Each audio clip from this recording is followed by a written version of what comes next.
Hi friends, இன்றைக்கி நம்ம hotel சுவையில் சுவையான உருளைக்கிழங்கு குருமா தாங்க பண்ணியிருக்கிறோம். ஒரு சிலர் நினைப்பாங்க, நான் எத்தனை தடவை உருளைக்கிழங்கு குருமா பண்ணாலுமே ஹோட்டல் ஸ்டைலில் வரவே மாட்டுதே அப்படின்னு சொல்லி நினைப்பாங்க. இந்த மாதிரி ஒரு தடவை நீங்கள் ட்ரை பண்ணி பாருங்க, அப்புறம் சொல்வீங்க, ஆஹா ஹோட்டலில் எப்படி நம்ம சாப்பிட்டோமோ அதே டேஸ்ட் இப்போ இருக்கே அப்படின்னு சொல்லி நினைப்பீங்க. சரி வாங்க, இந்த உருளைக்கிழங்கு குருமா எப்படி பண்ணலான்னு பார்த்துடலாம்.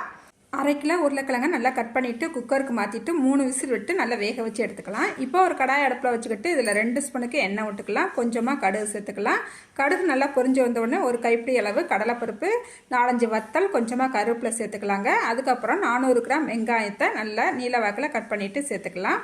வெங்காயம் வதங்கிக்கிட்டே இருக்கும் போது 1 ஸ்பூனுக்கு கடலை மாவு எடுத்துகிட்டு தண்ணி ஊற்றி இந்த அளவுக்கு நல்லா கரைச்சி எடுத்துகிட்டு வெங்காயம் நல்லா ஓரளவுக்கு வதங்கி வந்த பிறகு கொஞ்சமாக தண்ணி சேர்த்துக்கலாம். நல்லா தண்ணியிலேயும் இந்த வெங்காயம் நல்லா சாஃப்டாக வெந்து வரணும்.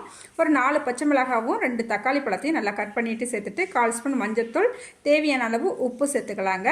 இப்போ இது நல்லா ஒரு 5 நிமிஷத்துக்கு நல்லா வேக விட்டுறலாம். நல்லா வெங்காயமும் தக்காளியும் நல்லா சாஃப்டாக சூப்பராக நம்மளுக்கு வெந்து வந்துடும்.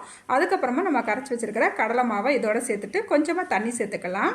பாருங்கள், இதை சேர்த்தா பிறகு தண்ணி சேர்த்துருக்குறோம். தண்ணி சேர்த்துட்டு ஒரு 2-3 நிமிஷம் இதை நல்லா கொதிக்க விட்டுறலாங்க. பாருங்கள், நம்ம வெங்காயமும் தக்காளியும் நல்லா கிரேவி கனெக்டாக ஒன்றோட ஒன்று பின்னி நல்லா வந்திருக்கு பார்த்தீங்களா. இந்த நேரத்தில் நம்ம வேக வச்சுருக்கிற உருளைக்கிழங்க சேர்த்துக்கலாங்க. மறுபடியும் கொஞ்சமாக தண்ணி சேர்த்துக்கலாம்.